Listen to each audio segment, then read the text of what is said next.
discoloration of skin or non-healing ulcers over foot, no history of pain in legs while walking, no history of loss of consciousness, no history of weakness of extremities, no history of blurring or diminution of vision, no history of decreased urine output, no history of swelling or pedal edema, no history of frothy urine, no history of burning micturition, no history of tingling, numbness, decreased sensation in extremities, no history of giddiness, blurring of vision after standing up, no history of difficulty in swallowing, and no history of decreased bladder sensation. No history of other comorbidities like hypertension, CAD, TB, bronchial asthma, and thyroid disorders. No history of previous hospitalization and no history of previous surgeries.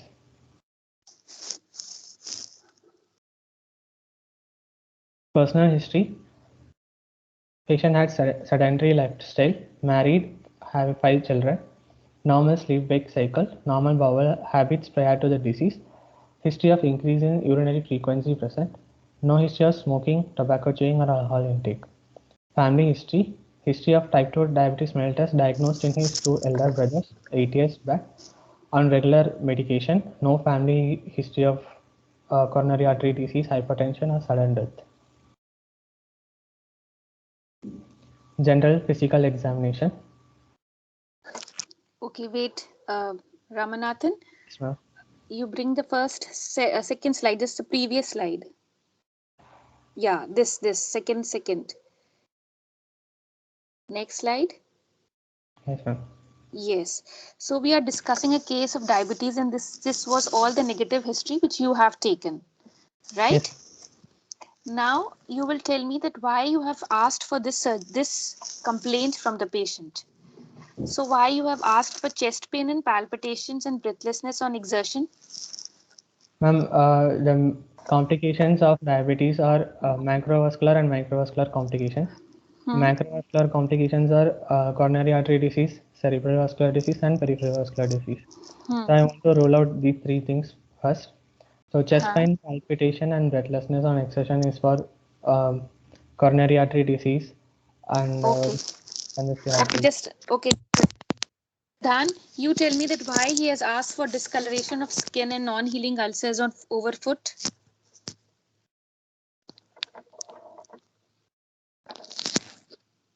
Vidhan, can you hear me? Hello, ma'am. Yes. Yes, ma'am. For rule out peripheral neuropathy. Peripheral? Neuropathy. Peripheral neuropathy. What are other symptoms which you should have asked for other than this? Numbing and tingling sensation. Huh? Glove and stocking. Ma'am, rest. Okay, it's fine.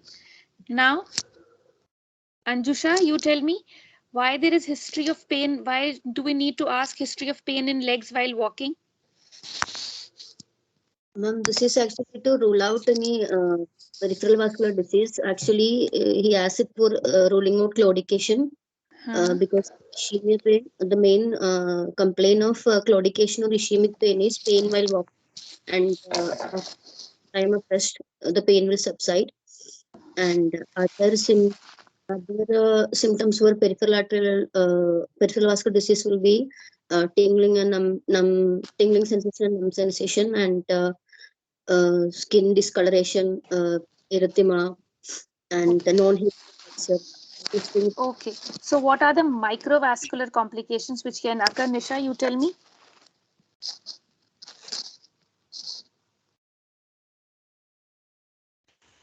Hello, ma'am. Yes, Nisha. Ma'am, diabetic neuropathy, nephropathy, and retinopathy are the microvascular complications. Okay. For retinopathy, you have asked for blurring and diminution of vision. What have you asked for nephropathy?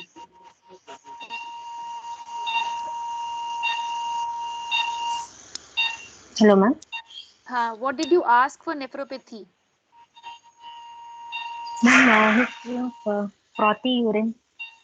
No history of frothy urine and burning Frothy urine micturition. indicates what? Ma'am, microalbuminurians. Okay. Okay. Okay. So microalbuminuria or macroalbuminuria will present as frothy urine in cases Yes, of ma'am. diabetic nephropathy. Okay. The Yes, ma'am. next is why Burning we have nictulation. asked for burning Recurrent nictulation as UTI, well. ma'am. ठीक, recurrent UTIs. One more thing, nephropathy is of two types. Neuropathy is of two types. What are those types? Peripheral as well as My mononeuropathy. micro complications are of three types: retinopathy, neuropathy, and nephropathy. Right? Nephropathy is of two. Neuropathy is of two types. Megha, will Chronic you like to? polyneuropathy. Megha, will you answer it?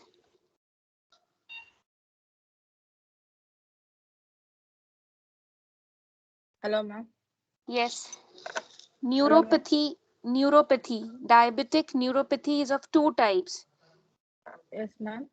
It is peripheral neuropathy and the autonomous. Ankush, you tell Autonomous. me. Ankush, tell what are the symptoms present with peripheral as well as with autonomic neuropathy? Yes, ma'am. Ma'am, peripheral and autonomic neuropathy. In peripheral neuropathy, we will see mainly the sensory and motor fibers will be involved. So there will be loss of touch and tingling sensation and Hmm. weakness in the distal muscles uh, earlier, and then the proximal muscles. And in autonomic, there will be a heart rate variability will be lost. So the Huh. patient will not respond to. These will not be symptoms, na? These will be Yes, ma'am. on examination. We are discussing about the Uh, history. So what symptoms you will ask to rule out autonomic neuropathy? Symptoms to rule out autonomic neuropathy. Ma'am, patient will stop to recognize hypoglycemia and hyperglycemia, uh, which is earlier present in diabetics. हाँ, तो क्या patient तो coma में पहुंच Palpitations होने जाएगा ना, लगेंगे, सीधे सीधे palpitations palpitation होंगे, या कोमा में आ sweating होगा, जाएगा. तो वो सब तो लिखा है, वो सब तो sweating and पूछा है ना रामनाथन yes, ने. ma'am. Yes, ma'am. History of chest pain, palpitations, हाँ, ब्रेथलेसनेस, ये सब चीजें आ जाएंगी उसके अंदर. और सिम्टम्स, बेसिक सिम्टम्स. एकदम में पेशेंट इतना सिवियर नहीं पहुंचेगा ना, हाँ. वो दवाइयां खा रहा है 6 साल से. Ma'am postural hypertension, orthostatic hypertension होगा, supine पेशेंट से बताएगा standing. मुझे, वो मैम पेशेंट supine से बताएगा मुझे standing. पोस्चरल हाइपोटेंशन होता है. नहीं नहीं मैम, जब prolonged supine से standing में जाने पर he will feel dizzy. हाँ, तो he will So he complain that of will giddiness or get it. dizziness while sitting or standing after lying Standing. down position. Next, और what's- Gokila. Yes, ma'am. हाँ, what all symptoms you will ask to rule out autonomic neuropathy? Ma'am, it can involve all the systems. In cardiovascular, we'll ask for any tachycardia, palpitation, and giddiness while standing. Things, ma'am. हाँ, We are even more prone for MI also, ma'am. So we'll ask those pains, chest pain. This also can be ruled out. And बेटा, what are the symptoms for to rule out autonomic neuropathy? Patient कैसे present करता है, क्या पूछते हैं उसे, specific बातें होती हैं जो पेशेंट बताता है.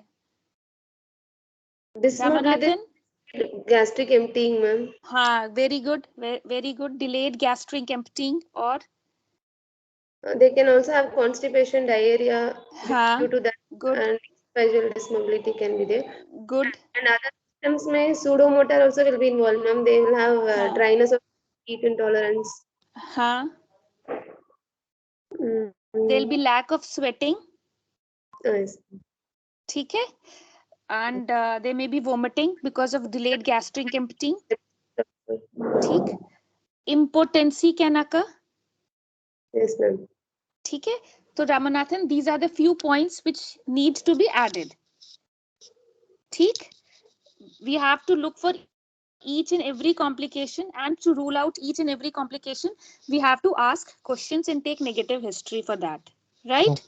Okay. Now, one more thing, why you have asked for this hypertension, bronchial asthma, tuberculosis, what are the importance of these diseases, bronchial asthma specifically?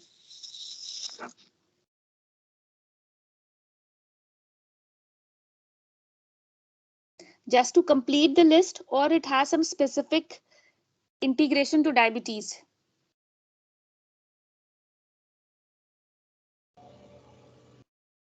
Anybody of you would like to answer? Why is this very important to ask for bronchial asthma or COPD or any other disease in relation to diabetes? Hello, ma'am. Yes. Ma'am, most of the patient will be on like other comorbid conditions like cardiovascular disease and all. Most of the patient will be on beta blocker and all. So, आप अपना video on करो बेटा. second, ma'am. सारे Hello, अपना video on करो ना. हाँ, जयराम बोलो. Ma'am, most of the patient will be on beta blocker and all. So, in a patient with asthma, we are not supposed to give beta blocker. And beta blockers can. Yes, in asthma patient, we should avoid the beta blocker. बेटा asthma patient में beta blocker avoid करेंगे, diabetes से उसका क्या relationship है? Ma'am, diabetes with other complications patients will be having beta blockers, and ma'am, I mean, like many patients will be having beta blocker treatment.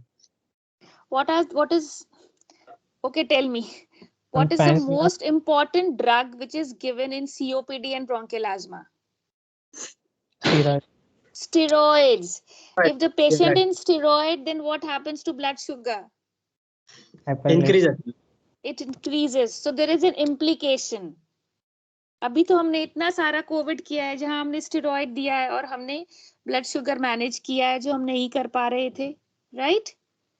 So it is very important to know that whether the patient is having bronchial asthma or COPD, or patient is taking some medication like corticosteroid in case of diabetes mellitus. ठीक है?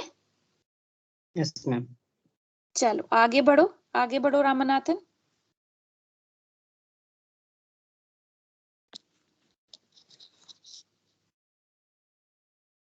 हाँ नहीं, come on, physical examination. Yes, ma'am. General physical examination. Patient is conscious, oriented to time, place and person, comfortable on bed lying supine, average build, afebrile to touch, weight 76 kg, no pallor, no icterus, no cyanosis, no clubbing, no lymphadenopathy, no edema, JPP non-sliced, no discoloration or non-healing ulcers in foot, pulse rate 88 per minute, regular in rhythm, good volume, all peripheral pulses palpable, no radial or radiofemoral delay, BP 118 by 74 millimeter of mercury in supine position, while standing up 106 by 70 millimeter of mercury. Respiratory rate 14 per minute thoraco-abdominal and SpO2 100% on room air. ERV examination. Mouth opening 3 finger birth. Mallampati grade 2. Thyromental distance 7 cm. Sternomental distance 12.5 cm. Good oral hygiene. No missing or loose tooth. No artificial tooth or dentures. Temporomandibular joint movements adequate. Neck range of movements are full. Meds more than 4. Prayer sign. Patient able to oppose palms and fingers of both hands. Palm sign grade 0.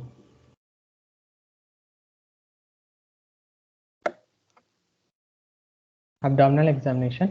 Inspection. Abdomen normal in shape. Umbilicus central and inverted. No visible venous dilations, scars or pulsations. Palpation. Finding of inspection is confirmed. Tenderness present in right hypochondral region during inspiration. Inspiration hold. Murphy sign present. No organomegaly and no other palpable swelling. Percussion. Tympanic note heard over abdomen apart from liver area. In auscultation, normal vowel sounds heard. Cardiovascular system examination. Inspection. Chest. Falls within normal limits. आगे बढ़ जाओ. ठीक है ना सब? Yes, ma'am. हाँ, आगे बढ़ो. Respiratory system also normal, ma'am. There is no. ठीक. In CNS examination, patient is conscious, oriented to time, place and person. Higher function normal, no neck rigidity. Sensory function, superficial sensations, pain, touch and temperature is normal. Deep sensations like vibration, joint and position sense are intact. Motor function, power 5/5 in all 4 limbs and tones are normal. Superficial reflexes, deep tendon reflexes are present. Plantar reflexes, flexor. Summary: 52 years old male, resident of Malvianagar, driver by profession, known case of type 2 diabetes mellitus on oral hypoglycemic agents with no significant macrovascular and microvascular complications, presented to a surgeon with the complaints of abdominal pain and vomiting with positive Murphy sign suggestive of acute cholecystitis. Provisional diagnosis: 52 years old male with type 2 diabetes with acute cholecystitis posted for open cholecystectomy. Okay. Why open? Or just it was written on the case sheet? Why not lab? And it's written in the case sheet actually. Okay. Okay. Now we are discussing the case of diabetes mellitus. First of all, who will define diabetes mellitus? Ramanathan will define diabetes mellitus. Yes, ma'am. Diabetes is a group of metabolic disorders characterized by hyperglycemia, resulting from defect in insulin protection or insulin action or both. Okay. Okay. It is the decrease or lack of insulin production or decrease action of insulin on the tissues. Insulin resistance leading to a metabolic disorders known as diabetes. Good. Now, coming on to the investigations. Start with investigations. So. Yes, ma'am. Investigations: hemoglobin 10.8 grams, total count 8,900, polymorphs 70, lymphocytes 18, monocytes 11 and eosinophils 1. Platelets 1,20,000, INR 1.12, sodium 133 and potassium 3.8. Urea 42 mg per deciliter, creatinine 1.1 mg per deciliter. LFT, total bilirubin is 1.2, direct bilirubin is 0.8. AST 55, ALT 61, ALP alkaline phosphate is 225. Total proteins 5.5 and albumin 4. RBS 188 mg per deciliter. Fasting plasma glucose 144 and postprandial blood sugar is 202 mg per deciliter. HbA1c 7.6. Viral markers are negative. ECG within normal limit. Chest X-ray also within normal limit. USG abdomen large, thick walled gallbladder with multiple small stones in lumen suggestive of acute cholecystitis. Okay, if these are the investigations which are fine as far as this patient is concerned. Had the patient presented with symptoms of blurring of vision, what other investigation would you have asked for?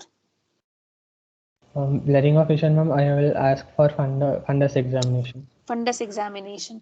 Now, Jairam, tell me, if the patient had presented with tingling sensations in the legs, then what investigation you should have done or what examination you should have done? Hello, ma'am. Yes. The tingling sensation could be due to the diabetic autoneuropathy. There are certain tests to detect the diabetic autoneuropathy, such as heart rate variability, then orthostatic hypotension, then Valsalva maneuver test.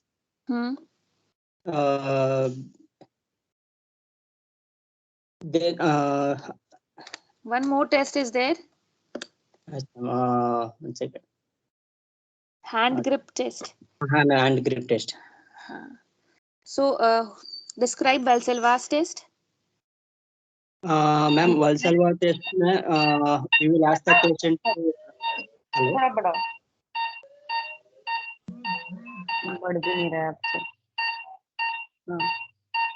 बहुत अच्छा रहा है पे है ना hello किसका? हाँ hello OT में कौन है? ओटी वाला म्यूट करे अपने आप को. बड़ा ओटी में कौन है? हाँ हाँ बोलो जयराम, अब बोलो. Hello ma'am. First the patient should be supine, then connect the ECG leads, then ask the patient to forcibly exhale into the manometer up to the 40 mm mercury for 15 seconds. What it causes, it will increase the intrathoracic pressure and the intra-abdominal pressure. At the beginning, what will happen? Patients, because of the increased intrathoracic pressure, there will be pushing of the blood from the aorta into the peripheral vessels. So it increases the blood pressure and the reflex bradycardia will be there. So in the first phase, BP increases and heart rate decreases. Next, what will happen? Because of increased intrathoracic pressure, the venous return decreases and cardiac output and blood pressure also decreases. So the reflex tachycardia will be there. In second phase, blood pressure decreases and heart rate increases.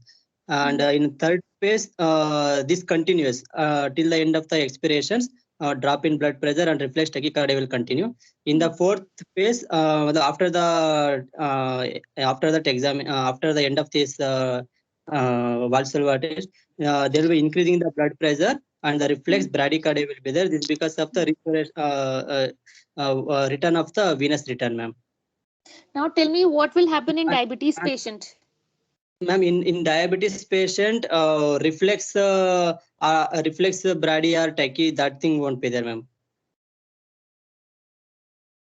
Anybody want to add on this?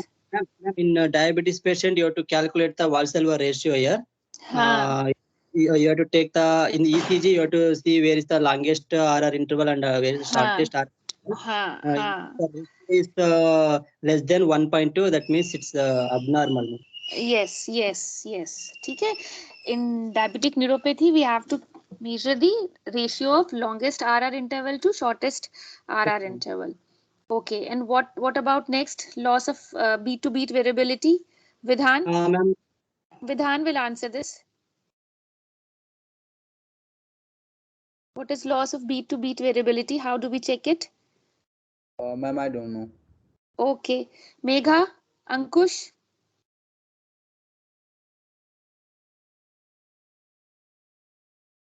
Yes, ma'am. Ma'am, we check the heart rate variability. So what we ask the patient is, ma'am, we have to ask the patient to lie down, and when they get up, there will be a reflex increase in heart rate. So if the normal variability is 15 beats per minute, if the increase is 15 beats, it is normal, and if it is less than 10 beats, then we say that it is abnormal, which we will see in our diabetic patients. Next is the third one is, और कौन सा बचा है?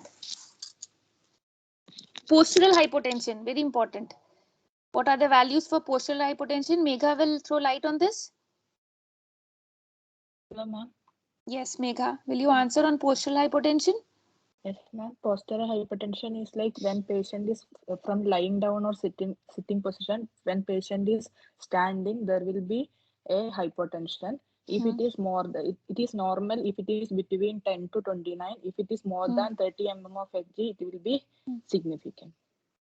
Less than 10 is normal. What I have read, I may be wrong, but less than 10 is normal, and more than 30 is abnormal. 30 is abnormal.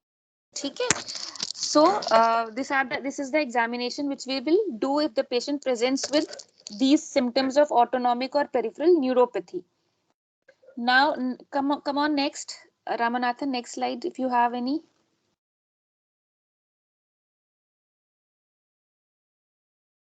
Blood sugar है हमारा 188 और HbA1c 7.6. Ramanathan, next slide. Ma'am, that's it's all. Done. That's all. So now, this is a case of diabetes which has come to us for open cholecystectomy. The patient blood sugar on the day of surgery on the pre-anesthetic checkup time is 188. So how will you go for this case? What is the plan of your surgery in this case? Will you continue the patient on oral hypoglycemics or you will shift on insulin? Ma'am, I will continue I will avoid oral hypoglycemic agent on the morning of surgery and I won't convert the patient to insulin also. Okay. Now, Mamta. Yes, ma'am. OT में है तो OT चला, बंद कर अपना 2-2. अंजुषा. Yes, ma'am.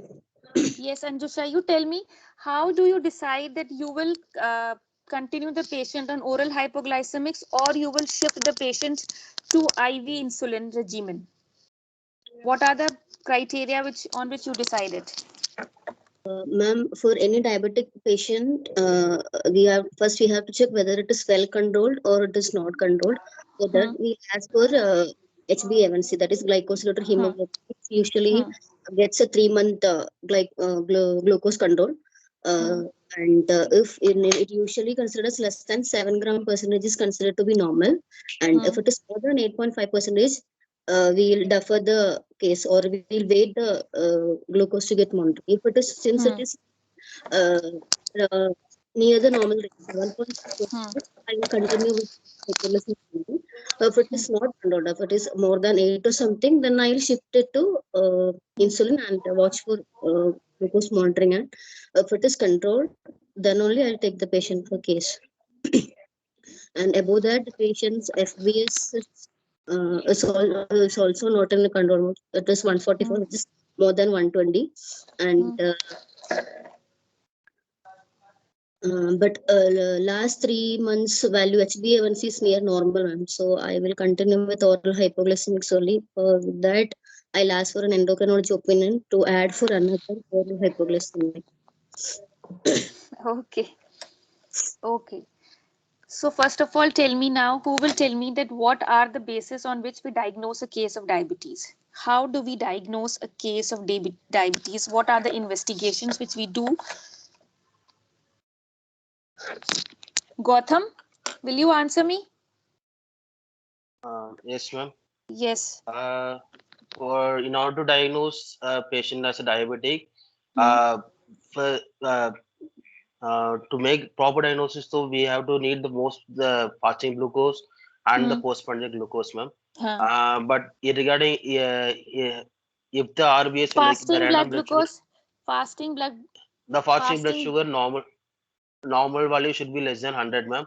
And if the value is between 100 to 126 or 125, I think it's we can say as deranged glucose profile. And if it's above 126, we can label the patient as diabetics, ma'am. And so the fasting blood glucose of more than equal to 126 is diabetic. What are the other criteria? Ma'am, other criteria, the next thing comes will be the postprandial glucose, ma'am, which will be checking the glucose level after 2 hours of the feed. Where if the normal value is taken to be less than 140, ma'am, 140 to 199, we take it as in between, where like a deranged glucose profile, and more than 200 or above, we label the patient as diabetic, ma'am. We do not call it post. We do not call it as postprandial. We have to call it as random blood sugar. Random blood sugar of more than 200 is considered as a case of diabetic. ठीक? Next. Okay. But random blood glucose along with the symptoms will be able to label. Along with symptoms of hyperglycemia, right? You are right. Yes. You are right. And the next one, of course, is the value of HbA1c, ma'am, because HbA1c actually reflects the proper value of the past 3 months. So the normal value normally for a non-diabetic patient is less than 6, like 5.6, 5.7, and within less than 6 up to 6.5, we can take it as deranged glucose profile, and more than 6.5, we can take the patient as diabetic, ma'am. Very good. The last one is oral GTT. Oral yes, ma'am. For GDM, we'll have to do oral GTT. We have 3 kind of GTT, ma'am. 1-step, 2-step approach, and one which we are following in India in time. The one which is commonly followed in India is not irrelevant to the patient's fasting condition. We'll be giving 75 mg of glucose, and we'll be checking the glucose profile after 2 hours. I think less than 140 is normal, and more than 140 is GTM, but I don't remember the value. No, more than 200. More than 200. Yeah. Okay. ठीक है? After 75 gram of glucose. Yes, ma'am. That is important. So very good. Well answered, Gautam. So we have diagnosed a case of diabetes mellitus. Now, on the day of surgery, if the patient presents with blood sugar of 200 milligram per deciliter, will you operate that case? Ramanathan, will you go ahead with the case if the blood sugar on the day of surgery is 200 milligram per deciliter? Ma'am, before that, just a small doubt, ma'am. Can I ask Yeah, right now? yes. Ma'am, doesn't the nature of the surgery also contribute in changing whether the oral hypoglycemic to insulin? Bilkul. Like, I have not. Yes. Bilkul. Anjusha has not completed the answer. I will come to it later on. Definitely, the answer was not complete. thank you.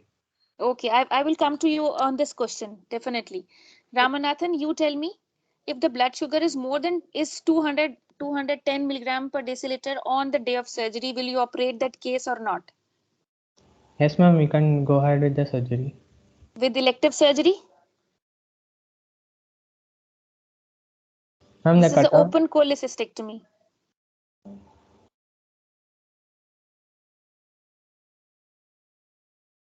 You will still go ahead with the with this? Ankush? Ma'am, it depends on the surgery. If, This for is open example, this cholecystectomy. This is an open cholecystectomy. cholecystectomy. Patient is a known diabetic. It's an elective surgery and blood Yes, sugar is 200 plus on the day of surgery. Will you go ahead with surgery? no, ma'am. First, I will optimize the patient because the patient will be more prone to infections and That can be intraoperative. taken. Infection can be taken care of by antibiotics. That is the Yes. usual answer given by surgeons. What are the acute complications which you are dared to enter the patient with general anesthesia in this patient? Infection can be Ma'am, taken care of by surgeons. osmolarity, hyperosmolar fluid, dehydrated होगा patient, so we will want to give fluids first. उसके बाद ही we will take the patient. We can defer the case, but we can optimize the case also, and then take it as after some time. For elective, this is elective surgery. Ramanathan, anybody wants to add something to it? Ma'am, we have to rule out the acute complications like decay and all. So for that, I will do urine ketones. If there is no acute complications, we can go ahead. Then we can go ahead with it. Okay. Okay, tell me, what are the acute complications of diabetes mellitus? Not decay and hyperosmolarity, coma, not that. Why we should not get the case done if the blood sugar is... First, tell me what is the T max? What is T max?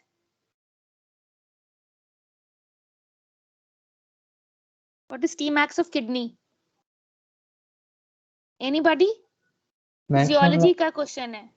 Maximum level of glucose, that is, if the blood sugar level exceeds that value, kidney will excrete glucose. So that value is 180. 180, that is 180. So if the blood sugar is 200, that means we have crossed 180, right? So the urine will have glucose. So the patient will have osmotic diuresis, right? Patient would be dehydrated. Patient will have electrolyte imbalance, right? Third thing is, in case the patient is in hyperglycemia and in general anesthesia or in any other anesthesia, if the BP shoots up, then there will be no protective mechanism left for preventing target organ damage. Hyperglycemia impairs autoregulation.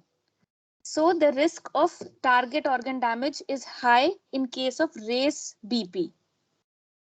Fourth thing is, in case there is ischemia during surgery, then in presence of hyperglycemia, the CNS and spine injury would be more. Patient is having hyperosmolarity, so the risk of thrombogenesis is more in these patients. And the last is there is increased risk of infection. Okay, Okay. So what are the acute complications? Why we should defer a case if the blood sugar is more than 180? Look, we are working in a hospital where we have 3 months, 4 months waiting of patients in our hospital. So we get the cases done, but we should know what actually is to be done. We should not get the case done if the blood sugar is more than 180 milligram %. Right? Okay. So what are the complications which can occur? Who will rewind it again? Anjusha, will you tell? Yes, ma'am. Why we should defer a case if the blood sugar is more than 180 milligram %? Yes, ma'am. On the day of surgery. The Tmax of the kidney is considered to be 180 milligram per deciliter, after which it starts releasing glucose. So the patient will be more prone to osmotic diuresis. And since all those protective mechanism, all these are lost in diabetes mellitus, if BP shoots up, diabetes patient can't compensate for it, and there will be higher chance of end organ damage. And because hyperglycemia impairs autoregulation. yes, autoregulation. And if because of all these reasons, they are more prone for CNS and spine injury. And in case of ischemia, presence of hyperglycemia worsens the CNS and spine injury. Yes. Take next. And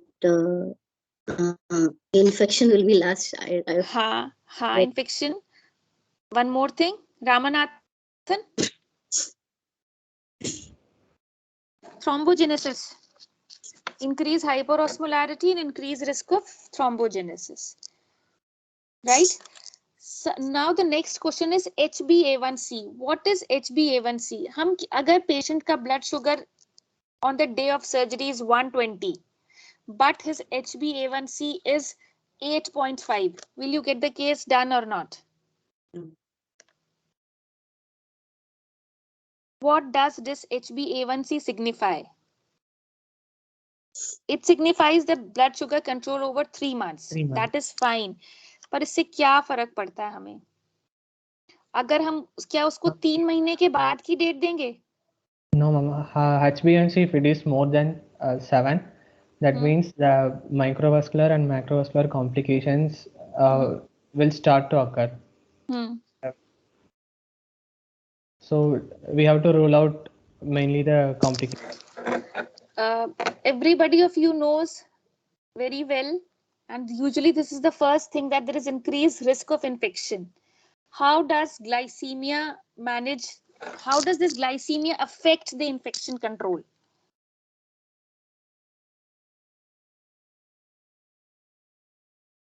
Anybody?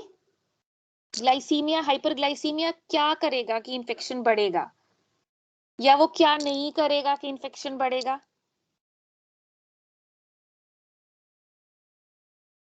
Anybody?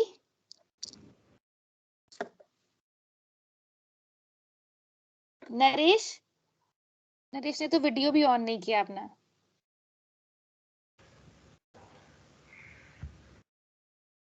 No, ma'am, I don't know this. How does it increase the risk? Vijayavani? Hello, ma'am. हाँ. On करो, video on करो. ये video क्यों नहीं on किए? दीप्ति, समृति. Hello, ma'am. हाँ बोलो, बोलो विजयवाणी. How does? हाँ बोलो. In infection, the phagocytic activity of in hyperglycemia, the phagocytic activity of WBC will be impaired, ma'am, and even the wound healing will be impaired if there is hyperglycemia. Very good. So the WBC, the phagocytic, chemotactic, and engulfing power of WBC is impaired if the patient, in case of hyperglycemia. How? This in presence of hyperglycemia, WBC is loaded with glucose, and so their phagocytic activity is decreased. Their chemotactic activity is decreased. This leads to increased chance of infection. 1 minute. क्या हुआ? Now if HbA1c is high, that means the control of the blood sugar over last 3 months is very high, and so the risk of infection is more. But now the patient is well controlled. You have received a patient on 120 milligram per deciliter of fasting blood sugar on the day of surgery, but his HbA1c is still 8. Will you go ahead with surgery or not? For how many days, months, weeks you have to wait for going for an elective surgery? What is the ideal thing? What is the ideal thing? Ma'am, in this case, when the HbA1c is 8.5, I will not go for surgery, because for WBCs to recover, it will take a duration of 3 weeks at least, ma'am, for the normal. Very good. Very good. From where does 3 weeks come? Who will tell? Apart from Vijayvani, who will answer this? Where does this 3-week scenario came? Anybody? Ma'am, time required for the new WBCs to be produced. Very Yes, good. ma'am. Very good. Time span.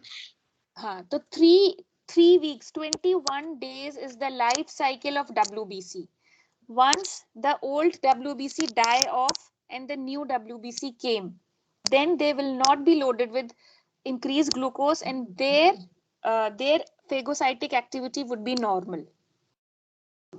ठीक है? So it is very important to have, in ideal conditions, in elective surgeries, 21 days should have passed after the normal blood glucose levels. ठीक है? We do not need to wait for HbA1c to come down. We just have to pass 21 days. Very good answer, Vijayvani.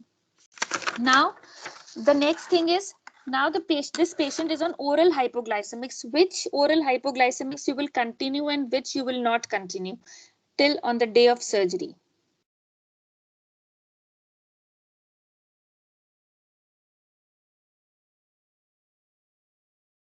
Ramanathan? हाँ बताएं. I will not continue हाँ. sulfonylureas हाँ. and biguanides. हाँ. Also, SGLT2 receptor inhibitors also I will not continue on the day of surgery. हाँ. Metformin can be continued, ma'am, but we have to, if the surgery doesn't involve large fluid shift or hypotension, if the patient renal function is normal, then we can continue with metformin. Or otherwise, patient is not having IV contrasts. Yes, ma'am. IV contrast. Okay, in that case, we can continue metformins. What are the drugs which we can continue, Vidhan? Ma'am, thiazolidines we can continue. Or there are two set of new drugs which can be continued. Do you have any idea? No, ma'am. DPP4. Any idea? No, ma'am. Okay, then all of you write these things. These are newer things. DPP4 inhibitors. Dipeptidyl peptidase inhibitors.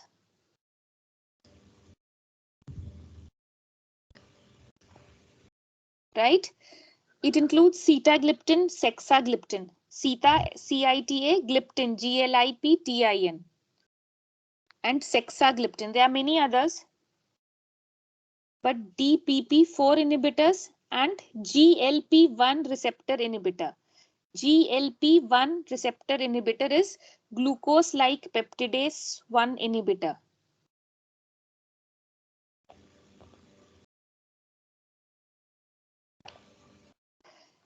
These thiazolidones, DPP4 inhibitors and GLP-1 receptor inhibitors. These are 3 set of drugs which can be given till the day of surgery. They need not to be stopped. What is the risk of sulfonylureas if we give sulfonylureas, and what is the risk? And sulfonylureas have high risk of hypoglycemia.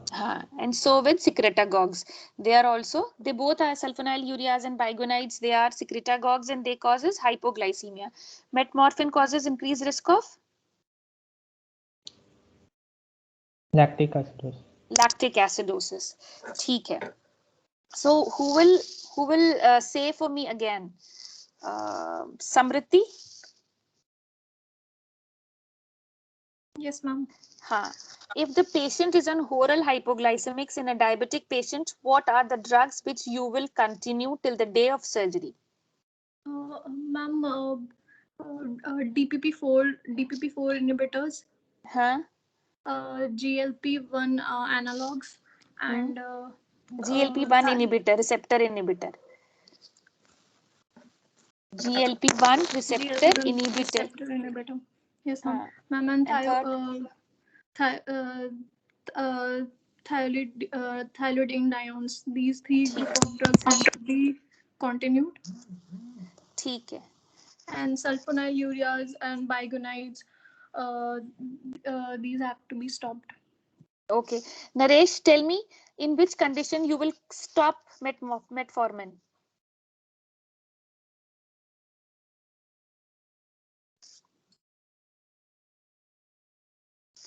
Naresh, answer me.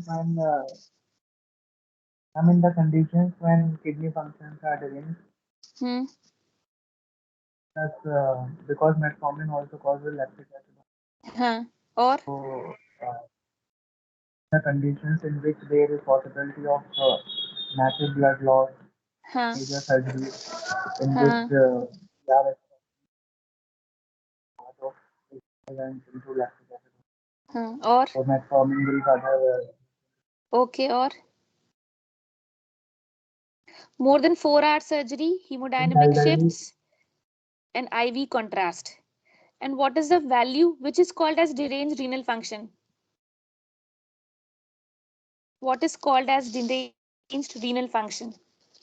किसको बोलेंगे deranged renal function, Ramanathan? Ma'am, creatinine clearance less than 60 ml per minute. Creatinine clearance less than 60 ml. और GFR?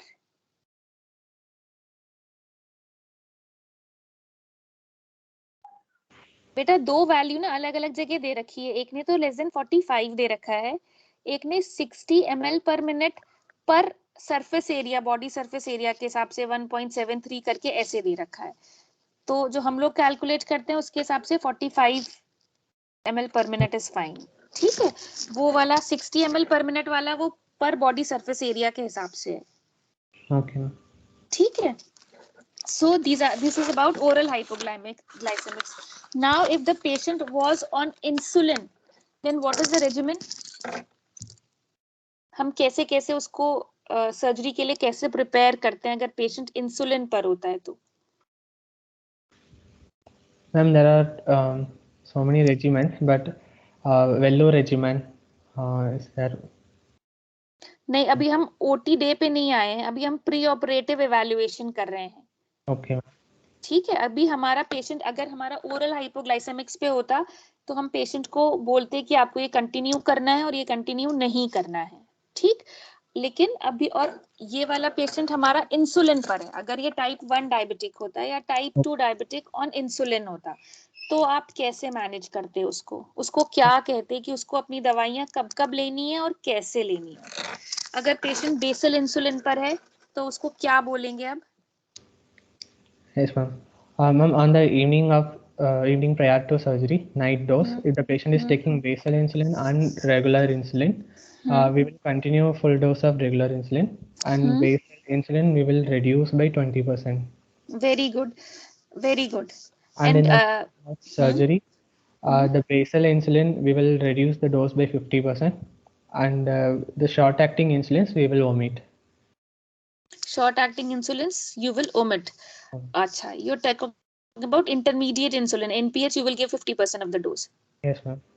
Okay. Okay, fine. So the concept is, if the patient is taking basal insulin, then if the patient is taking once daily dose, then that once daily dose is to be reduced by 80%. अगर वो रात को लेता है तो रात को 80% लेना है, अगर वो सुबह लेता है तो सुबह 80% लेना है. ठीक है? Got it? Now, if the patient is taking intermediate type of insulin, that is NPH, in that case, the night dose has to be reduced by 20% and the morning dose should be 50%. Okay. Okay. And short-acting drugs, short-acting insulins has to be emitted on the day of surgery because the patient has not taken breakfast. If the breakfast is taken, then you have to give short-acting insulin as well. Had the case been posted in evening shifts or in lunch time, then the breakfast would have been taken and so does the short-acting insulin. Yes, ma'am. ठीक है? तो अंकुश बताओ basal insulin कैसे देंगे, NPH कैसे देंगे? Yes, ma'am. हम basal insulin के लिए we will reduce the dose by 20% in that on the night prior to surgery. And for NPH, remember one thing, last dose is to be reduced by 20%.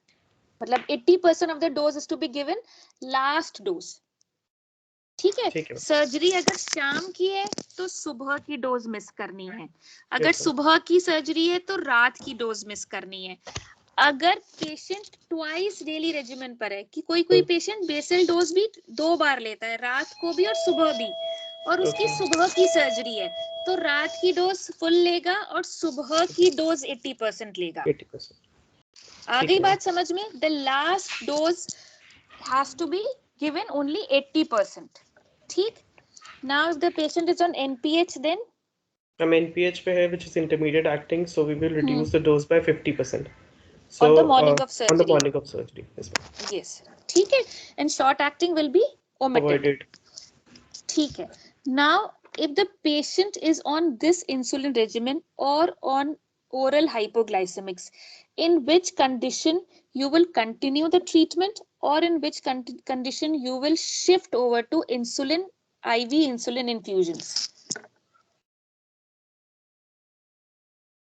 Patient type insulin boluses पर है, ठीक है, लेकिन उसकी open कोलियोनी है. वो basal insulin लेता है, वो एनपीएच लेता है, लेकिन उसकी ओपन कोलियोनी है. तो आप क्या उसको वीआरआई पे शिफ्ट करेंगे, इंसुलिन इन्फ्यूजन पे शिफ्ट करेंगे on the day of surgery?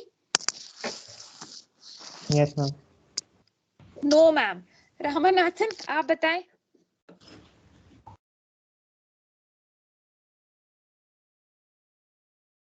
आप ये बताएं मुझे कि कब हम पेशेंट को इंसुलिन पे शिफ्ट करते हैं.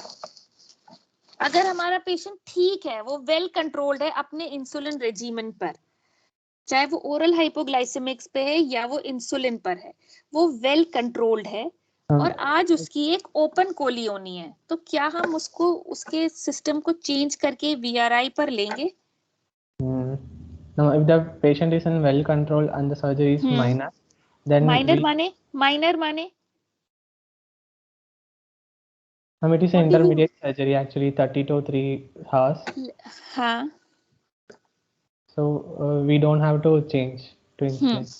हाँ. So the criteria, there are 4 criteria which you will see. The first is surgery lasting for less than 4 hours. Surgery should be minimally invasive.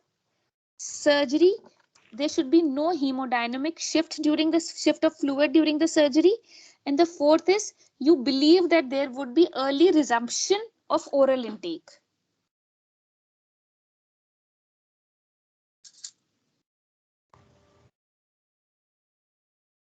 ठीक है.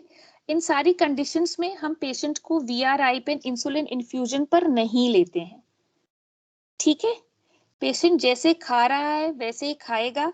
ओरल हाइपोग्लाइसेमिक्स है, अगर मेटफॉर्मिन है, जीएफटी खराब है तो हम उसको बंद करेंगे, बाकी चीजों को कंटिन्यू करेंगे. इंसुलिन इन्फ्यूजन पर है, इंसुलिन बोलस पे है तो 80% लेकर हम उसको ओटी के अंदर ले लेंगे. ठीक है. फिर क्या करेंगे उसका? How often we will check the blood sugar and how will we manage if the blood sugar raises more than 180? The target is 180 ना. We will Yes. not go beyond 180 because Tmax will be achieved. So we have to keep it 180. Then how we will manage the case? हमने सुबह patient का blood sugar 160 था, यही वाला patient है, सुबह 160 blood sugar था, ओरल हाइपोग्लाइसेमिक्स पे था, अकारबोस पे था और मेटफॉर्मिन पे था. हमने दोनों चीजें उसकी बंद करा दी, सुबह ओटी में लिया, सुबह ब्लड शुगर 150 था, हमने ओटी में ले लिया. अब हमने 2 घंटे बाद 1 घंटे के बाद ब्लड शुगर चेक किया, वो 200 आया. अब हम क्या करें? हमने इंसुलिन इन्फ्यूजन पर इसको नहीं लिया था क्योंकि ये हमें लग रहा था कि छोटी सर्जरी है, मिनिमली इन्वेसिव है. अब हम क्या करेंगे? Insulin boluses based on sliding scale. अच्छा, बोलसिस आईवी या subcutaneous? Subcutaneous not preferred in intraoperatively, so we will give IV. पर ये तो छोटी सर्जरी है ना बेटा, इसमें तो कोई हीमोडायनेमिक शिफ्ट नहीं हो रहा. Yes, ma'am. जब पेशेंट का बीपी कम होगा, हम सोचते हैं कि सबक्यूटेनियस नहीं काम करेगा क्योंकि पेशेंट को हाइपोटेंशन है, हीमोडायनेमिक शिफ्ट हो रहा है, तो वो एब्जॉर्ब नहीं होगा.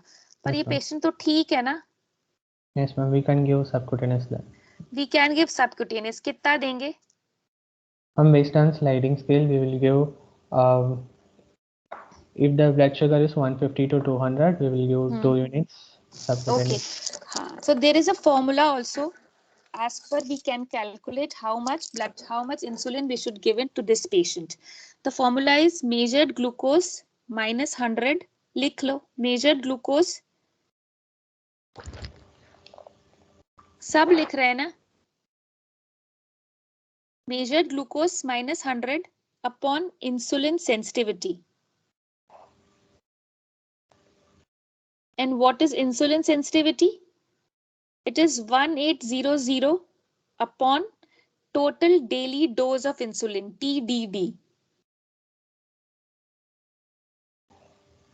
अगर पेशेंट ओरल हाइपोग्लाइसेमिक्स पे है या हमें नहीं पता कि वो कितनी टोटल डेली डोज लेता था, तो इसको हम फिगर को 40 मान लेते हैं, 40.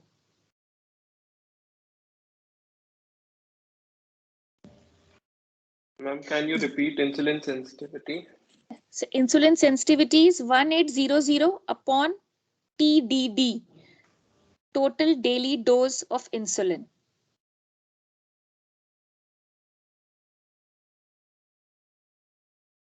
So the protocol is, if the surgery is less than 4-hour duration, we are not expecting any hemodynamic shift. If we are not expecting, the surgery is minimally invasive and we assume that the surgery will allow early resumption of oral intake. In that case, we do not convert the patient on insulin infusion. We take the patient on subcutaneous insulin.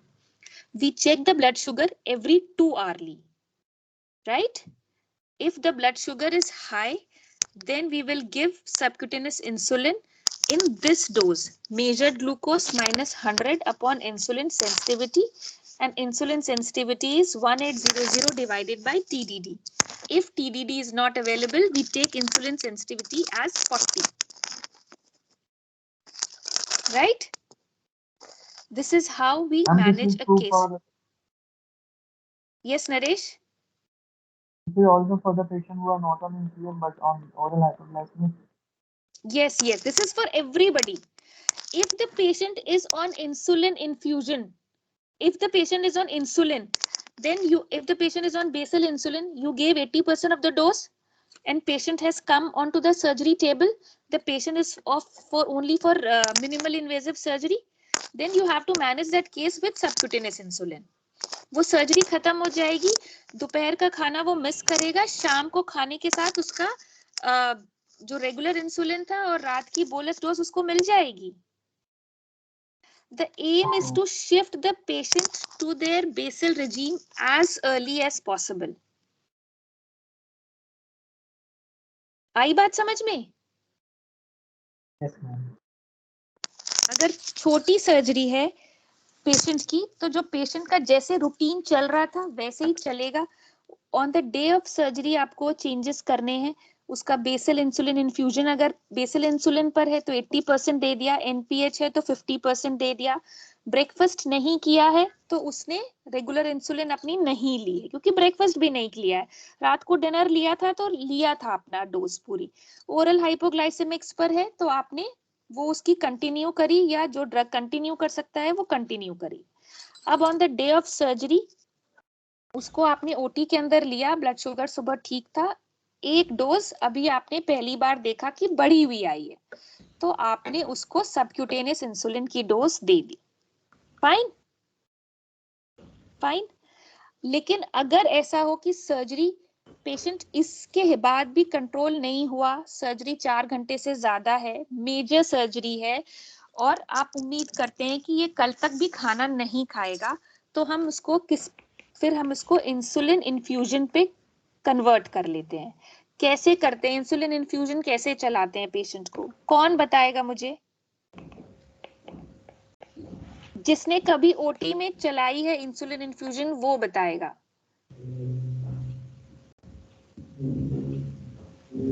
किसी ने नहीं चलाया insulin infusion?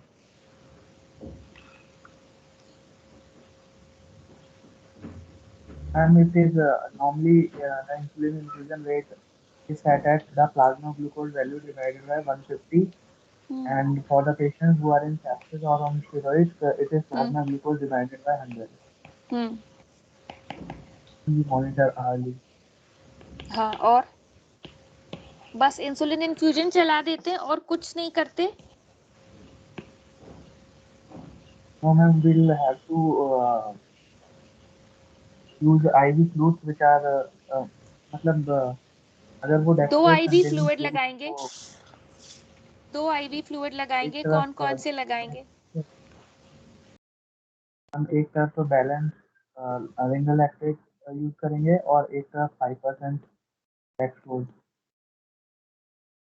अच्छा, Ma'am, 5% ma'am, we will take 2 cannulas. एक side पे we will start the insulin infusion along with the D5 or D10, and on the other side we will start RL for rigalactate or NS for fluid resuscitation. ठीक है, तो जब आप ये लगाएंगे 5% dextrose, तो पिगी बैक किसको करेंगे? आरएल डेक्सट्रोज को पिगी बैक करेंगे कि इंसुलिन को पिगी बैक करेंगे?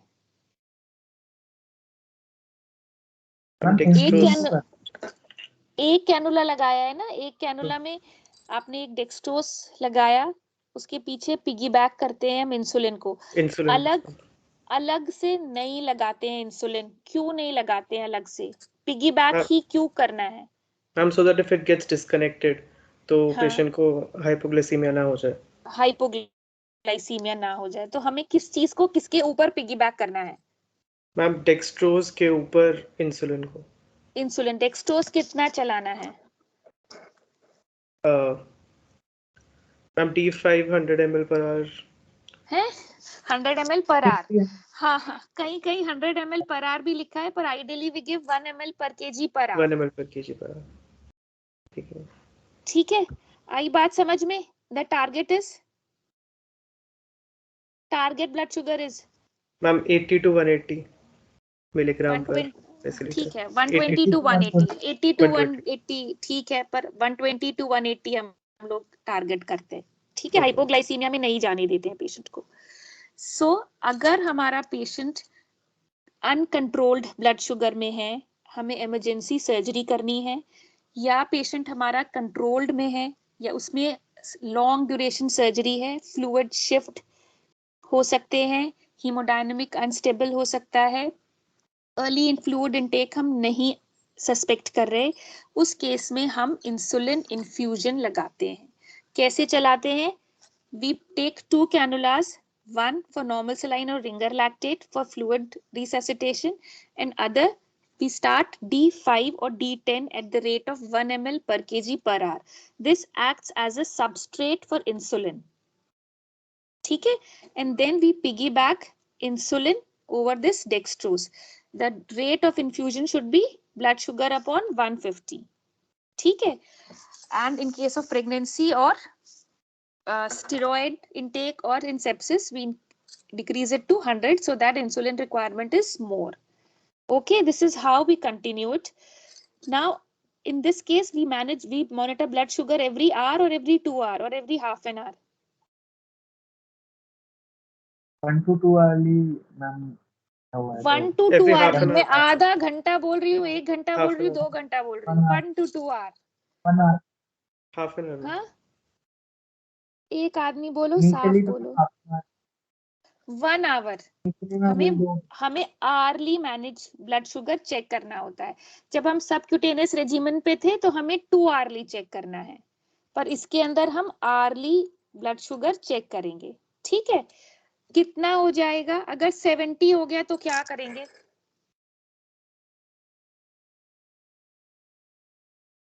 Ma'am, then we'll have to stop the insulin infusion. हाँ,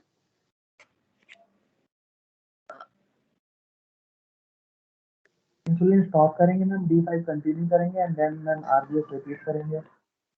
अभी हमने टारगेट रखा था 120 to 180 और हमारा 70 आया है, तो कुछ तो कर लो. मैम 100 ml D10 का बोलस देंगे एंड इंसुलिन स्टॉप करके, and then we will 100 again ml का मेजर. D10 का, D25 का ही क्या करोगे? D25 100 ml. D25 100 ml है ना, D25 दे दो 100 ml. ठीक है. ठीक है, और अगर 50 हो गया तो blood sugar 50. Ma'am D25 100 ml. हमारे या पास D50. हाँ, देखो ऐसा है बेटा, जब आप एग्जाम में हमारे पास डी जो करते हो ना वो बोलोगे तो कोई रिस्क नहीं आएगा. हमारे पास क्या D50 अवेलेबल है? आइडियली D50 देते हैं. जो बुक्स में लिखा है, जो गाइडलाइंस में लिखा है, वो कहते हैं कि 70 के नीचे आए तो D50 दे दो 25 ml, और अगर 50 के नीचे जाए तो D50 दे दो 50 ml. ठीक है, लेकिन हमारे पास वो नहीं है, तो हम D25 50 ml दे देंगे 70 ml के नीचे, और D25 100 ml दे देंगे 50 मिलीग्राम के नीचे.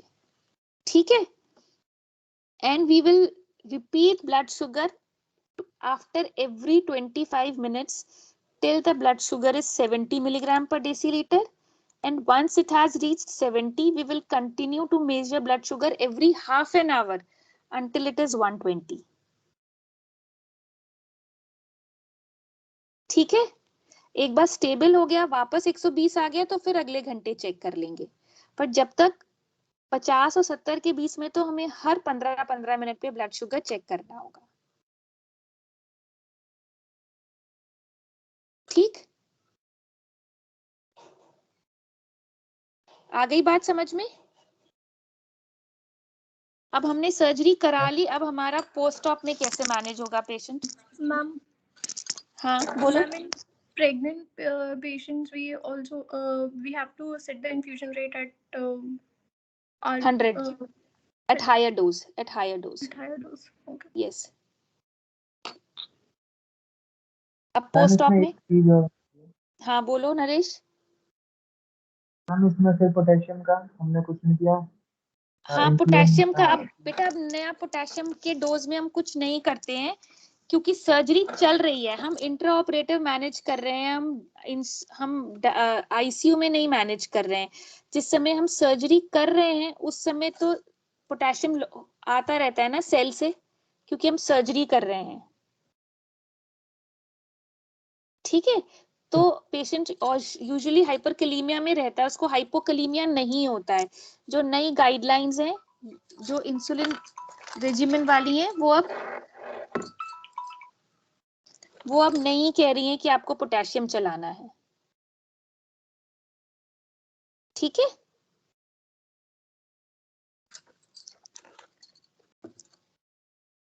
और अब पोस्ट ऑप कैसे देखेंगे Ramanathan?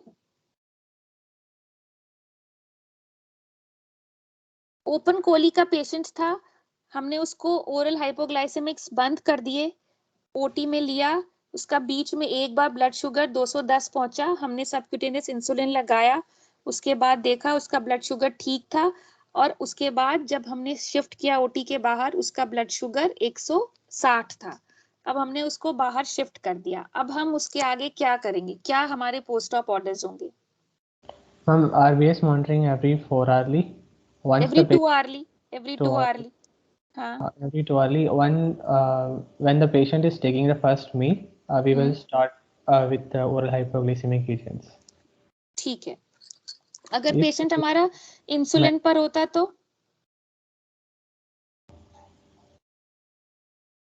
if the patient is on IV insulin, ma'am. घर पे तो पेशेंट आईवी इंसुलिन पे नहीं होता ना, मतलब वो सबक्यूटेनियस Not इंसुलिन पर होता पहले से. Ma'am, for that patient also we will start insulin infusion. Insulin जो patient is taking, we will start along with the first meal. अच्छा, ऐसा करते हैं बेटा, पेशेंट को हमने पोस्ट ऑप में शिफ्ट किया. अगर पेशेंट हमारा हीमोडायनेमिकली स्टेबल है, वो जल्दी कोई शिफ्ट नहीं हुआ उसका, कोई ठीक से निकल गया है वो पेशेंट, पोस्ट ऑप में हम 2 आवर्ली उसका ब्लड शुगर मैनेज करेंगे. दोपहर वाली मील वो मिस करेगा क्योंकि उसने तभी सर्जरी हुई है. By evening if the patient is taking full meal, जो उसकी इंटरमीडिएट इंसुलिन है वो उसको हम दे देंगे पूरी और वो अपना खाना खा लेगा. अगर वो खाना पूरा नहीं खा पा रहा है, उसको लग रहा है कि वो हाफ खाना खा पाएगा, उसकी तबीयत इतनी अच्छी नहीं है, तो आप हाफ एनपीएच, हाफ डोज दे दो उसको. ठीक है. और उसको फिर हम, अगर वो नहीं खाना खा रहा तो आप उसको एनपीएच नहीं दो. ठीक. और जो एनपीएच का बेसल कंपोनेंट है वो देंगे हम बस. जो एनपीएच होता है, इंटरमीडिएट होता है insulin, that consist of both intermediate acting and a basal insulin. अगर पेशेंट खाना खा पाएगा पूरा, वो ठीक लग रहा है उसको, तो उसको पूरी एनपीएच की डोज दे दो. अगर वो कम खाएगा तो हाफ दे दो. और वो कह दे कि मुझे खाना नहीं खाना है, तो आप उसको क्या करो, सिर्फ बेसल कंपोनेंट ऑफ इंसुलिन दे दो. ठीक है. आ गया. Yes, ma'am. और अगर वो सब कुछ ठीक से खा रहा है, उसको ब्लड शुगर बढ़ गया, तो subcutaneous insulin as per the formula दे दो.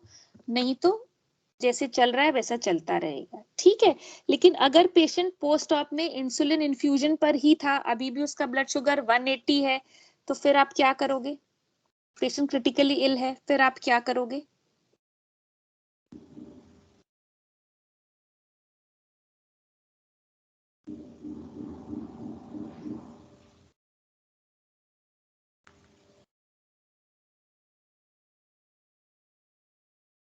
बेटा वही करना है जो इंट्रा ऑपरेटिव किया है. वही इंसुलिन इन्फ्यूजन कंटिन्यू रहेगा अलॉन्ग विद डेक्सट्रोज. ठीक है. कभी भी किसी भी हमने प्लान किया था कि सर्जरी लेस देन 4 आवर्स की है, इसका ब्लड शुगर सही रहेगा, और हमने ये सोचा था कि हम इसको सबक्यूटेनियस इंसुलिन पर लेंगे. पर इंट्रा ऑपरेटिवली या पोस्ट ऑपरेटिवली कभी भी अगर पेशेंट हीमोडायनेमिक इनस्टेबल हो जाए, उसकी सर्जरी प्रोलॉन्ग हो जाए या कुछ भी इवेंट हो, आप तुरंत उसको हम आईवी इंफ्यूजन पे ले लेंगे. ठीक है. और पोस्ट ऑप में भी वही कंटिन्यू रहेगा until the patient is haemodynamically stable. और जब वो स्टेबल हो जाएगा, then we will shift the patients to his or her previous regiments. ठीक है. अगर वो पूरा खाना खा पा रहा है तो पूरी डोज देंगे, आधा खाना खा पा रहा है तो आधी डोज देंगे, खाना नहीं खा पा रहा है तो सिर्फ बेसल इंसुलिन देंगे. Okay. आ गई बात समझ में सबको? अब मुझे बताएंगे सब लोग. एक सिनेरियो में और देती हूँ आपको अलग से. एक पेशेंट है 60 ईयर ओल्ड मेल, जिसकी कैंसर सर्जरी होनी है, जो डायबिटिक है, बेसल इंसुलिन लेता है 60 यूनिट्स रात को और 40 यूनिट्स सुबह. ठीक है. और उसकी कैंसर सर्जरी होनी है आज. अब वो आपके पास पीएसी में आया है, उसकी वो वेल कंट्रोल्ड है, उसका random blood sugar is 140, HbA1c is 7.2. अब आप पीएसी में क्या बोलोगे, ओटी में क्या बोलोगे? रामनाथन मुझे सारा डिटेल में बताएगा.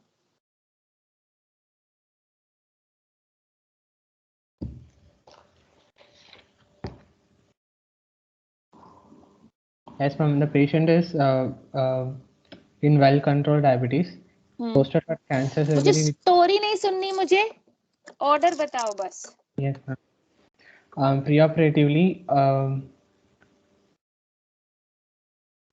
okay, I will give 60 units basal insulin in the night, and the morning may we will reduce it to 30 units basal insulin in the morning of surgery.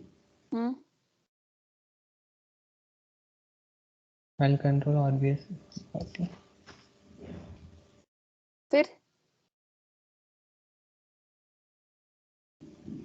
अब वो 30 यूनिट सुबह लगाकर ओटी में आया, उस सुबह उसका ब्लड शुगर ठीक है, 130 ब्लड शुगर है, आपने उसको ओटी में ले लिया, अब आप क्या करोगे? Ma'am, it is a major surgery, cancer surgery. So we will shift the, we will start insulin and glucose drip along with the piggyback insulin and dextro 35 at 100 ml per hour. ठीक है. At 1 ml per kg per hour. 1 ml per kg per hour. ठीक है. अब ये बताओ गौतम.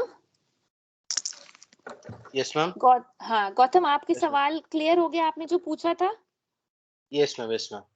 अच्छा, अब आप मुझे बताएं, एक पेशेंट है जो 40 ईयर ओल्ड फीमेल है, जिसकी हिस्टेक्टमी होनी है, वो ओरल हाइपोग्लाइसेमिक्स पे मेटफॉर्मिन 500 मिलीग्राम बीडी पर आई है.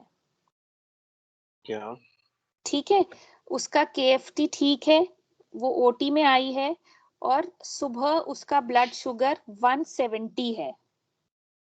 ओके. ठीक है, उसका आपने उसको प्री ऑप में क्या बोलना है? जब आपके पास आई तो वेल कंट्रोल्ड थी, अब आप बताएं Yes, अब आप कैसे मैनेज करेंगे उसको? In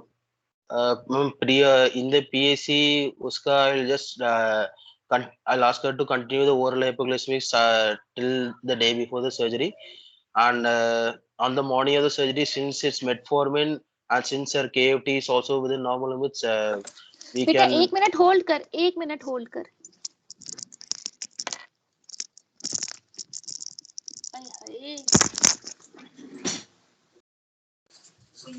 घंटी बज रही है.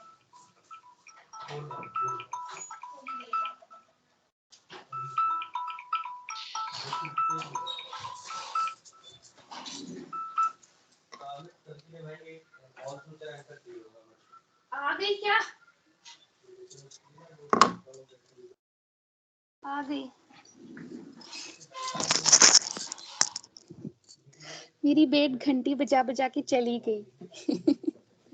मुझे बर्तन भी धोने पड़ेंगे. चलो. हाँ हाँ गौतम बोलो. As since it's a intermediate surgery and KFT are within normal limits, on the day of morning of surgery, she can take metformin now. After that, since it's an intermediate surgery, I'll just monitor the glucose, and also I'll also monitor the glucose every 2 hourly till she's out of the surgery. And post-op may, if I'll continue with the glucose monitoring in every 2 between the hourly. surgery, if the blood sugar rose to 220, what you will do? If the I'll give insulin bolus subcutaneously, ma'am, based on the sliding scale. And if it's 220, I'll give 4 units insulin subcute. I'll be giving that. Okay, you can give it as per sliding scale, and or otherwise by this formula. What was the formula?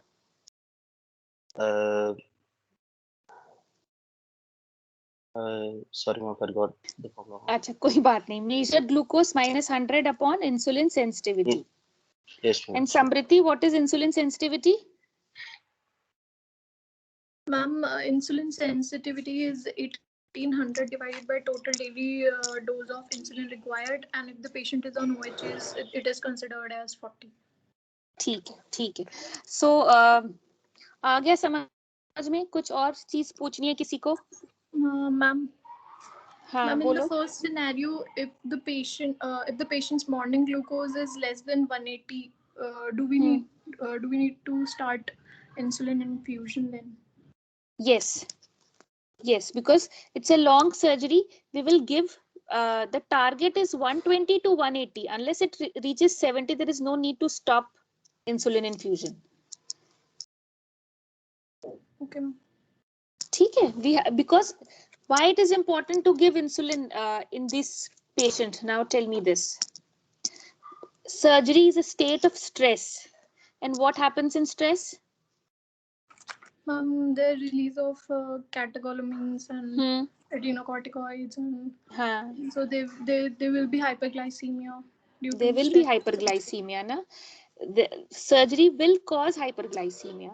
So we have to start insulin infusion if it is less than 180, if the patient is for long surgery. ठीक है? Okay. Anything more? Any queries? Ma'am same question जो समृति ने पूछा, then अगर उसका normal RBS है तो फिर हम इंसुलिन कितने पे स्टार्ट करेंगे? द सेम कि प्लाज्मा ग्लूकोज है 150? Blood sugar upon 100?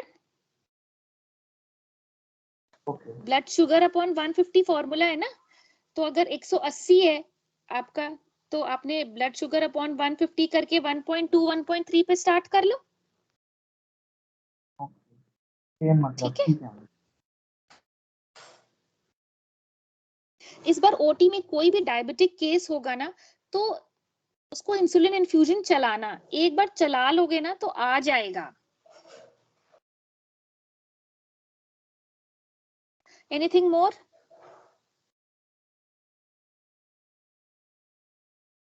Ma'am, I have a doubt.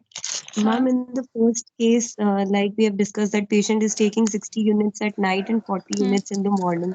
So if with this patient is also taking intermediate insulin, ma'am, then the night dose we'll give full of intermediate insulin and the morning dose will reduce by 50%. नहीं, night dose is to be reduced by 80% and morning dose is to be reduced by 50%. Okay, ma'am. ठीक है? Yes.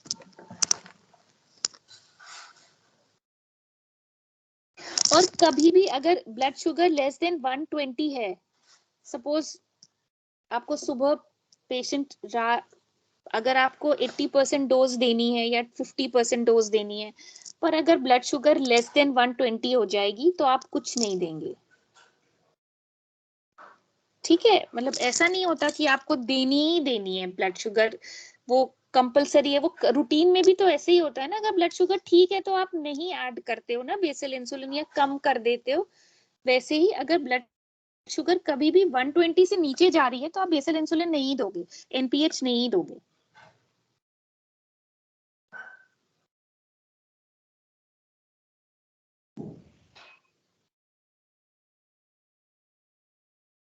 और कुछ? Ma'am for that hysterectomy case the 40-year-old ma'am लगी हमने subcutaneous कर दिया, drop also 200 से ऊपर आया तो हमने सबक्यूटेनियस वाला इक्वेशन यूज कर दिया. हाँ हाँ.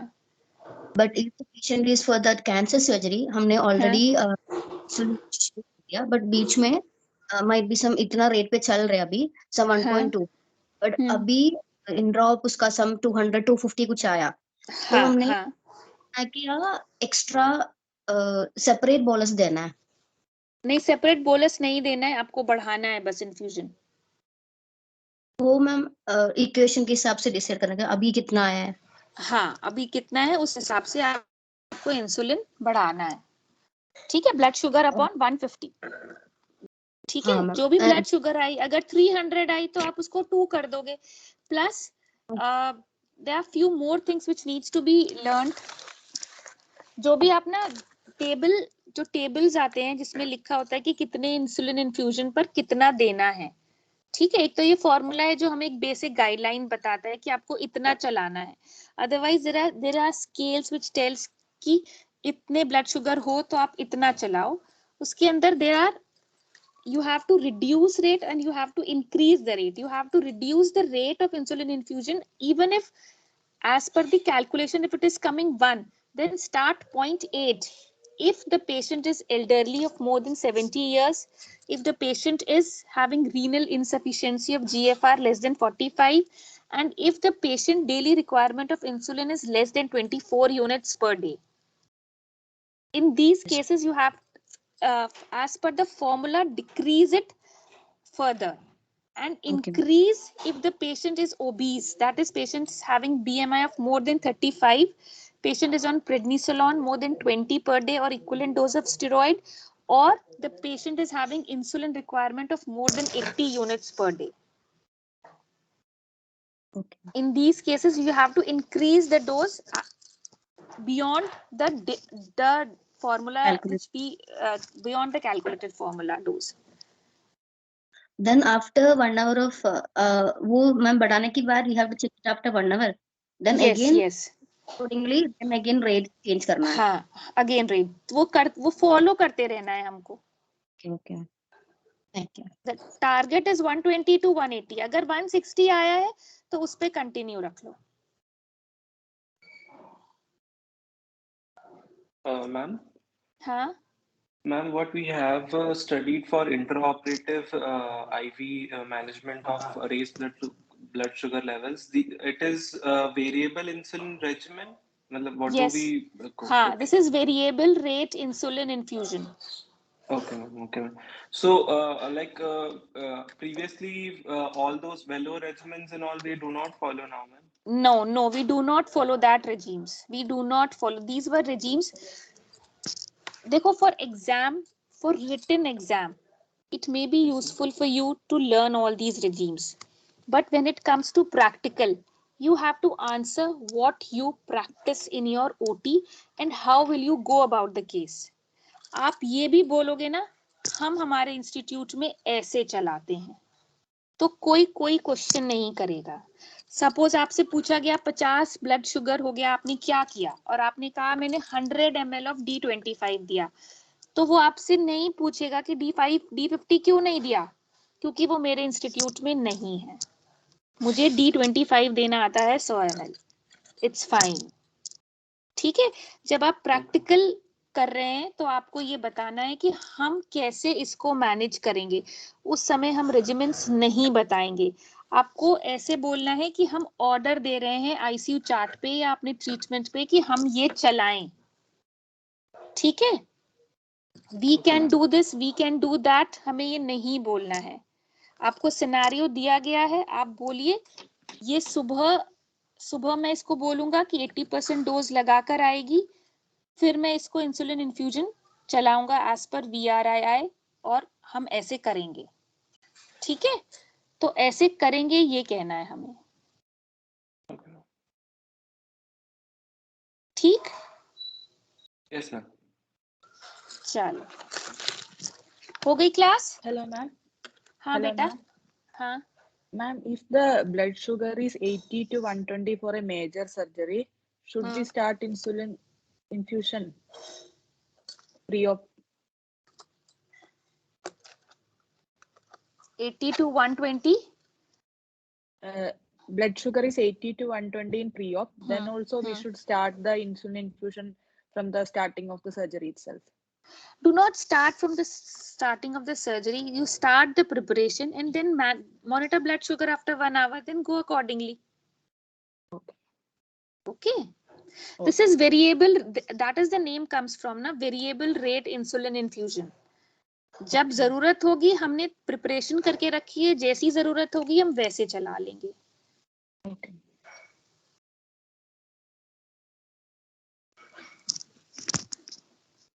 ठीक. Hello anything ma'am. मोर? हाँ हाँ.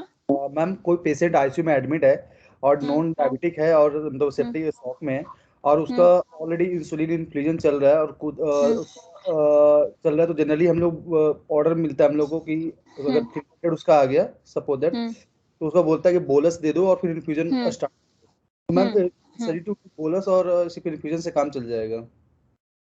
बेटा वो ओटी का केस होता है और ये डीके में या पेशेंट होता है या वो डिरेंज्ड इंसुलिन इन्फ्यूजन होता है. दोनों का मैनेजमेंट अलग होता है. हम जो आज पढ़ रहे हैं वो इंट्रा ऑपरेटिव मैनेजमेंट पढ़ रहे हैं. मैम ठीक है, इंट्रा ऑपरेटिव मैनेजमेंट में बोलस का कोई खास रोल नहीं है। Okay ma'am. हम इंसुलिन इन्फ्यूजन को ही बढ़ाते हैं, ठीक है। लेकिन इंट्रा जब हम आईसीयू में पेशेंट होता है तो हमें बोलस देना पड़ता है, हम बोलस देते हैं। ठीक है, क्योंकि उसके अंदर वो स्ट्रेस में लगातार है, वो है ना, वो बीच में नहीं है, इसलिए। एक सेकंड रुको, मैं एक बार और चेक करूं।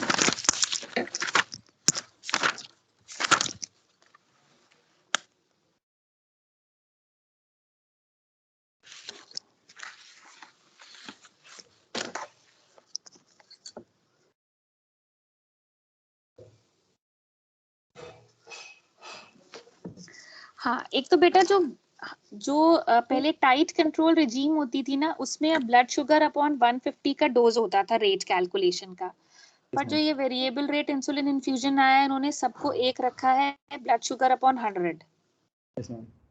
ठीक है, तो आप ब्लड शुगर अपॉन 100 बोलिए, नाम बोलिए, वेरिएबल रेट इंसुलिन इन्फ्यूजन चलाते हैं हम, ठीक है, और ब्लड शुगर अपॉन 100 चलाते हैं। ठीक, ठीक है, ठीक है। और अगर हमारा 50 के नीचे जाएगा तो हम कम करेंगे, अगर हमारा 180 के जो भी हमारा रेट है उसके हिसाब से हम चलाते रहेंगे। ठीक है,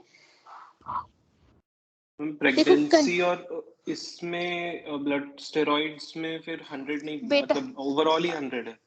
ओवरऑल ही 100 है। और जो मैंने आपको भी लास्ट में लिस्ट बताई ना कि डिक्रीज रेट कब करना है और इंक्रीज रेट कब करना है, उसके अंदर उन्होंने प्रेगनेंसी को हटाया है, ओबेसिटी को बताया है more than 35, steroid dose more than 20 milligram prednisolone को बताया है, और एक चीज और बताई थी ना,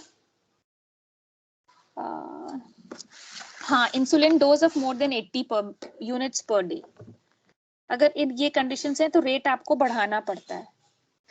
आप लोग एक बार VRII पढ़ना खुद से, तभी अच्छे से समझ में आएगा। ठीक है, variable rate insulin infusion regime. ठीक, यस मैम। जो टाइट कंट्रोल रिजीम थी उसका ब्लड शुगर का टारगेट 180 to 120 था। ठीक है, पर अब विथ टाइम जब मैं तुम्हारे जितनी थी तो मैं 180 to 120 टारगेट करते थे हम, लेकिन विथ टाइम ये चेंज हुआ है। Now the blood sugar target is change to 140 to 180 milligram per deciliter, and we are doing VRII regime, that is variable rate insulin infusion regime। इसके अंदर ब्लड शुगर अपॉन 100 चलाते हैं हम, और 180 के ऊपर होता है तो इंसुलिन इन्फ्यूजन स्टार्ट करना है हमें और उसको कंटिन्यू करना है। ठीक है,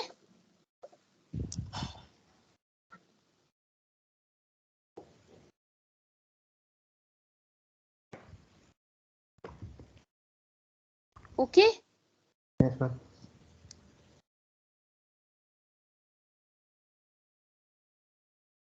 फिनिश्ड, चलो, should we leave the meeting now? Okay, any more queries?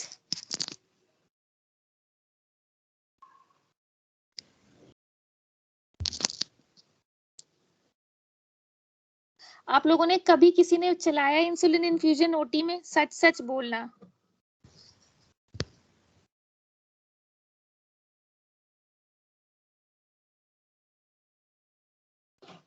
किसी ने भी नहीं चलाया? चलाया कैसे चलाया था? कैसे चलाया था? मैम वो ma'am that was in burette volume regimen ma'am, उसमें 100 ml में D5 में और पिगी बैक ओवर इंसुलिन को पिगी बैक किया था मैम। It was in I think in CTVS OT. Yes, it was in CTVS OT. Okay. चलो इस बार वेलोर रेजिमेन ने VRII चलाना। ब्लड शुगर अपॉन, देखो बेटा आप जो भी बोलोगे आप वो बोल सकते हो, आप VRI जो भी बोलो क्लीन बोलो। हम टाइट कंट्रोल रिजीम के हिसाब से ब्लड शुगर अपॉन 150 चलाते हैं, लेकिन हमारा टारगेट 140/180 रहता है, टाइट कंट्रोल नहीं रहता। आप ये बोल दो, आप ये बोलो कि हम VRII चलाते हैं ब्लड शुगर अपॉन 100 के हिसाब से। ठीक है, जो भी बोलना है क्लियर बोलना है कि हम ये करते हैं। ठीक है, वो भी एक रिजीम है, ये भी एक रिजीम है। अगर आप टाइट कंट्रोल रिजीम का फॉर्मूला यूज करते हैं पर टाइट कंट्रोल नहीं करते, ये इंपॉर्टेंट है कि 140/180 रखते हैं। ठीक है, या आप बोलो हम VRII चलाते हैं, ब्लड शुगर अपॉन 100 के हिसाब से कैलकुलेट करते हैं और 140 और 180 का टारगेट रखते हैं। VRII यही कह रही है। ठीक है, बात समझ में? Yes ma'am. चलो, ओके।